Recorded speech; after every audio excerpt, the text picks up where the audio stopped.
कि आपकी जो 75 लाख संख्या है रिटायर्ड लोगों की, उनके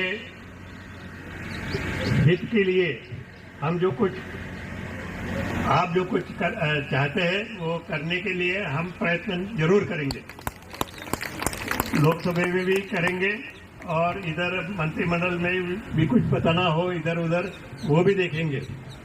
बजट के बाद एनएसी की ओर से जो कोशिशें जारी हैं और पेंशन बढ़ोतरी की घोषणा अभी तक न होने के पीछे क्या कारण है, उसकी जो जानकारी एकत्र करने का प्रयास किया गया, उसकी जानकारी आपको पिछले वीडियो में दी जा चुकी है। एनएसी के राष्ट्रीय पदाधिकारियों और प्रांत के वरिष्ठ पदाधिकारियों ने इस पर चर्चा करने के साथ कमांडर साहब और रजावत जी से ही पूरी स्थिति मालूम करने के लिए जूम मीटिंग का आयोजन किया। इस मीटिंग में शामिल होने के लिए सब में इतनी उत्सुकता थी कि पार्टिसिपेंट की लिमिट 100 पूरी हो जाने से काफी लोग इसे 3 सेशन में भी अटेंड नहीं कर पाए। इसी महत्वपूर्ण मीटिंग के कुछ मुख्य बिंदुओं की ऑडियो वीडियो रिकॉर्डिंग आपके लिए इस वीडियो में है। जूम मीटिंग का संचालन साउथ इंडिया के लिए मंजूनाथ जी ने और वेस्ट इंडिया के लिए राजीव भटनागर ने किया। मीटिंग में महाराष्ट्र, गुजरात, आंध्र प्रदेश, कर्नाटका, तमिलनाडु, केरल, तेलंगाना, गोवा, छत्तीसगढ़, मध्य प्रदेश, राजस्थान, पंजाब, हरियाणा, दिल्ली, उत्तराखंड, उत्तर प्रदेश, बिहार, पश्चिम बंगाल आदि के वरिष्ठ पदाधिकारी शामिल हुए और उन्होंने अपने अपने सुझाव रखे। मीटिंग में राष्ट्रीय समन्वयक रमाकांत नरगुण जी ने शुरुआत में सभी से निराश न होने की अपील की। Departments and ministers, they will tell you what are the developments and other things. Please listen carefully. The 3 functionaries are there. One is central team working in Delhi. Other is central team working in different states making awareness programs. Third one is every district, every taluka place, they will conduct monthly meetings, pass on the message so that they will not get disgusted. राष्ट्रीय महासचिव वीरेंद्र सिंह रजावत जी ने पिछले दिनों दिल्ली में रहकर जो प्रयास किए और मिनिमम और हायर पेंशन पर जो जानकारियां एकत्र की उसके बारे में बताया। उन्होंने कई लोगों की शंकाओं का निराकरण भी किया और अपने अपने सांसदों से मिलकर उन पर दबाव बनाने की अपील की। हमारी आवाज, हमारी सभाओं की आवाज सरकार तक पहुंचे, इसलिए माननीय कमांडर साहब ने बड़ी बड़ी सभाएं की।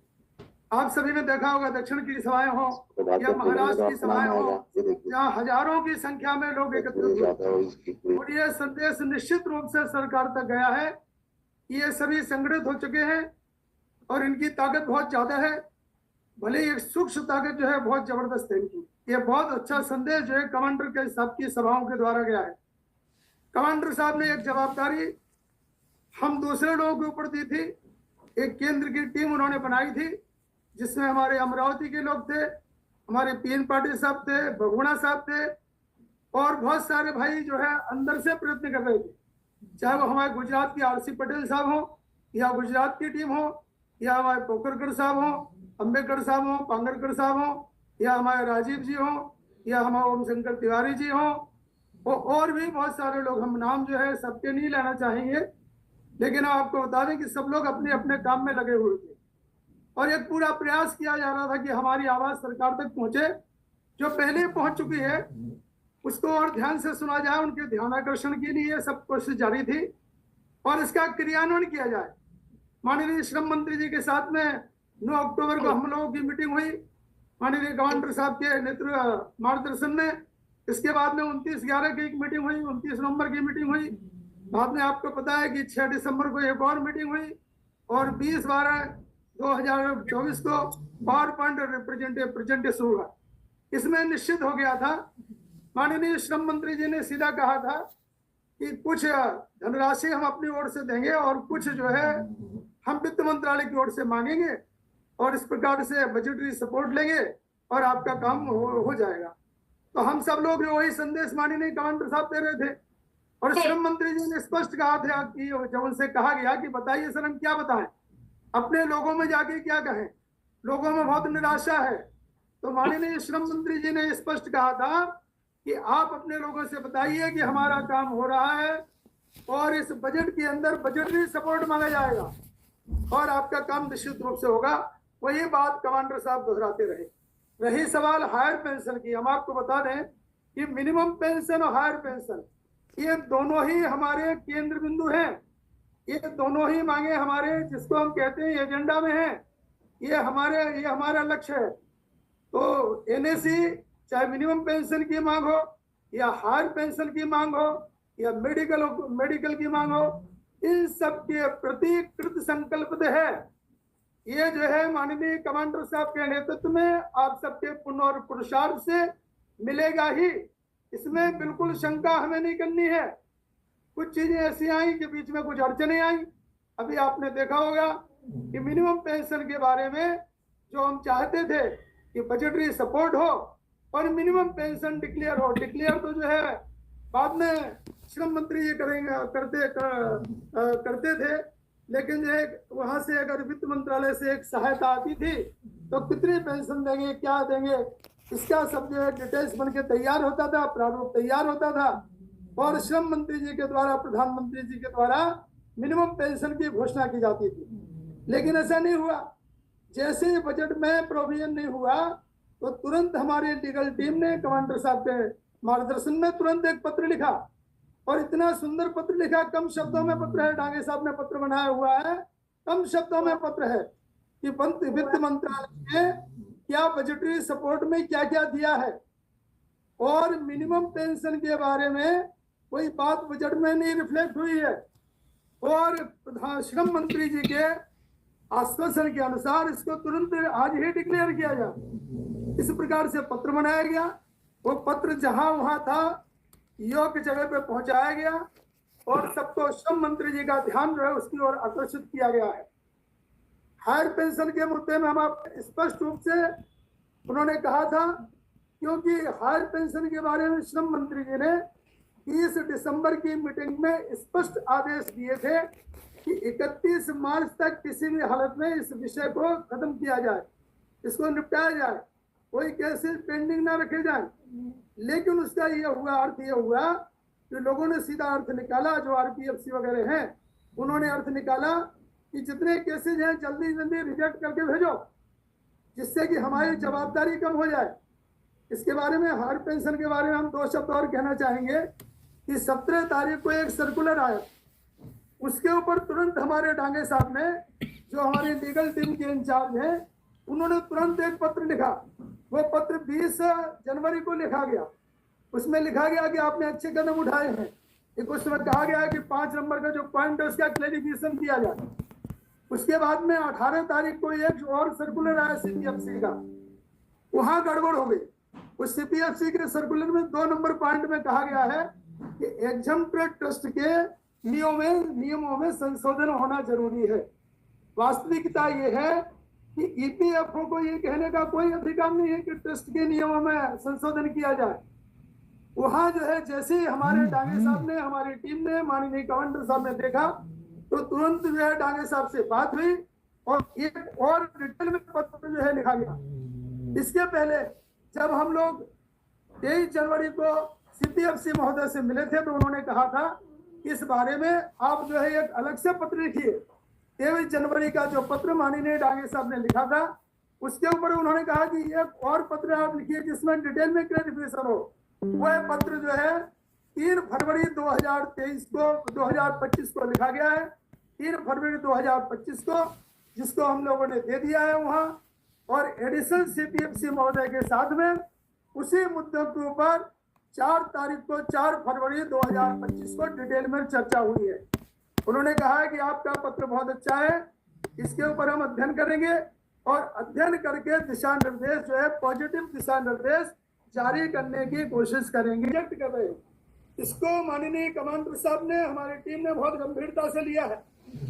कल ही कमांडर साहब ने, भले ही कल की बात है, कमांडर साहब ने चंद्रमौली साहब से बात की। उन्होंने कहा कि सर हमारे 3 तारीख के सर्कुलर को ध्यान से पढ़िए तो उन्होंने कहा कि इसको मैं पूरी ध्यान से पढ़ूंगा और जल्दी से जल्दी इस विषय को निपटाने की कोशिश करूंगा, ये उनके शब्द थे।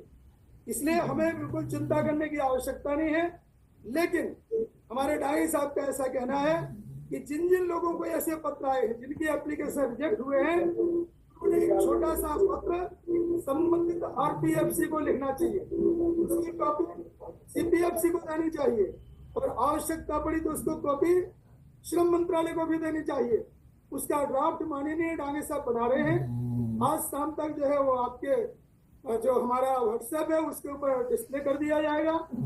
आपसे निवेदन है कि जिन जिन के एप्लीकेशन रिजेक्ट हुए हैं वो व्यक्तिगत रूप से वैसा पत्र लिखे, जैसा कि हमारे लीगल टीम के इंचार्ज माननीय डांगे साहब ने कमांडर साहब के गाइडलाइंस पे उनके मार्गदर्शन में दिए निर्देश दिए हैं। इसलिए हमें चिंतित होने की आवश्यकता नहीं है कि निर्मला सीतारमण ने निगेटिव स्टेटमेंट दिया है, एनएससी के साथ में जो हमारी बातचीत हुई उसके बारे में कुछ नहीं कहा है। उनको जो पूछा गया था स्पेसिफिक उत्तर उन्होंने दिया है कि अरुण जेटली जी से कोई आश्वासन दिया गया, कोई आश्वासन दिया था उन्होंने, ये रिकॉर्ड पे नहीं है, एनएससी का रिकॉर्ड पे है। उन्होंने ट्वीट किया है कि एनएससी के कमांडो अशोक रावत जी के नेतृत्व में एनएससी की टीम हमसे मिली। इसलिए हमें कोई चिंता करने की बात नहीं है।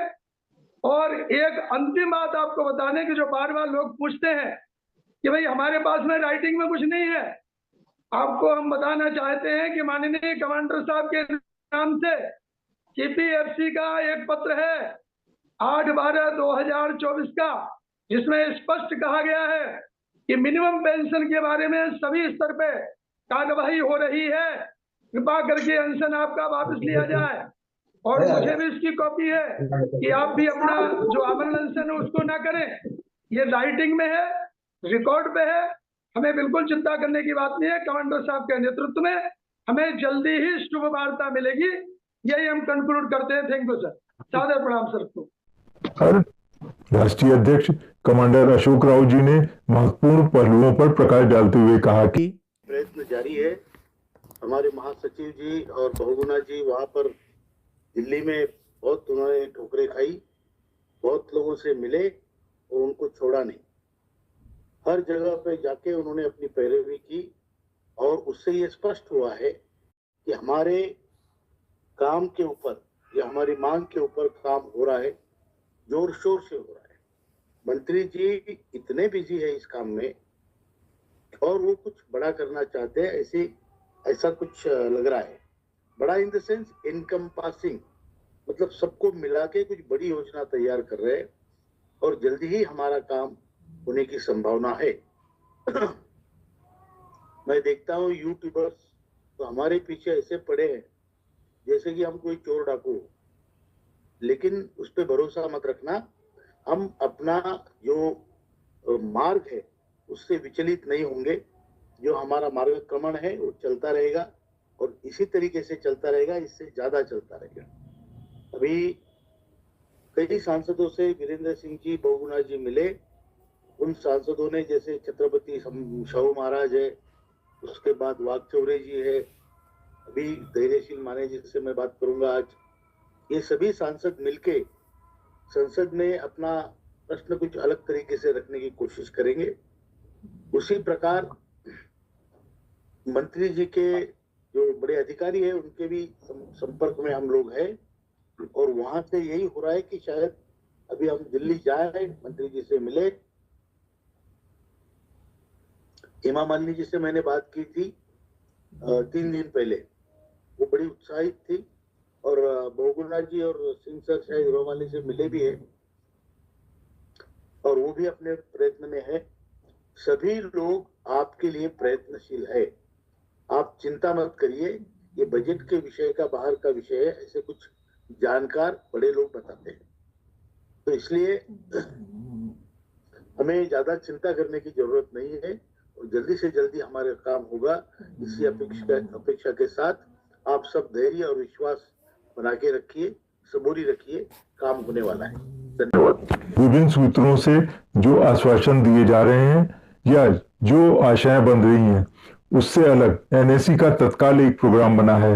महाराष्ट्र की एक टीम सुभाष पोखर कर जी के नेतृत्व में महाराष्ट्र के सभी दलों के सांसदों की मीटिंग दिल्ली में आयोजित कर रही है। यह सभी सांसद पेंशन मसले पर श्रम मंत्री से मिलकर स्थिति स्पष्ट करेंगे। संसद का यह सत्र 13 फरवरी तक ही है। इसका दूसरा पार्ट 9 मार्च से चालू होगा। श्रम मंत्री से अगर आशातीत जवाब नहीं मिलता है तो 14 फरवरी से 9 मार्च के बीच क्या क्या करना है इसकी रणनीति बनेगी, ताकि बजट सेशन के दूसरे पार्ट में सरकार पर पूरा दबाव बनाकर पेंशन वृद्धि की घोषणा करवाई जा सके।